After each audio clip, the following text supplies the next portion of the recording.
ലവലോലിക്ക നന്നായി കഴുകി അരിപ്പിനകത്ത് ഉണക്കി വെച്ചേക്കുകയാണ്. അതിനകത്ത് കുറച്ച് കാന്താരിയും കൂടെ ഇട്ട് വെച്ചേക്കുകയാണ്. ഇനി ഇത് ഉപ്പിലിടാൻ പോവുകയാണ്. ലവലോലിക്ക ഉപ്പിലിടാം. അതിനായിട്ടൊരു പാൻ വെച്ചു. ഞാൻ കുറച്ച് ഒലിവ് ഓയിലാണ് ഒഴിക്കുന്നത്. ഒലിവ് ഓയിൽ ആണ് ഒഴിച്ചേക്കുന്നത്. എന്നിട്ട് കുറച്ച് കടുക് ഇട്ട് കടുക് പൊട്ടിയിട്ട് കുറച്ച് ഇഞ്ചിയും വെളുത്തുള്ളിയുടെ പേസ്റ്റാണ് ഇടുന്നത്.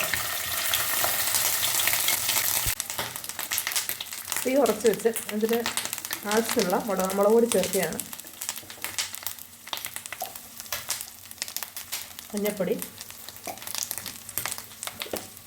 ഉപ്പ്. എന്നിട്ട് ഞാൻ ആപ്പിൾ വിനാഗിരിയാണ് ഒഴിക്കുന്നത്. ആപ്പിൾ വിനാഗിരി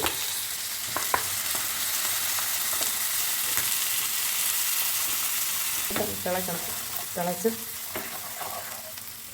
നന്നായിട്ട് തിളയ്ക്കുകയാണ്. എന്നിട്ട് ശകലം കായപ്പൊടിയും കൂടി ഇടുകയാണ്. ഗ്യാസ് ഓഫ് ചെയ്ത് തണുത്തതിന് ശേഷം മാത്രമേ ലവലോലിക്ക ചേർക്കാവൂ, അല്ലെങ്കിൽ ഇത് അമിഞ്ഞു പോകും.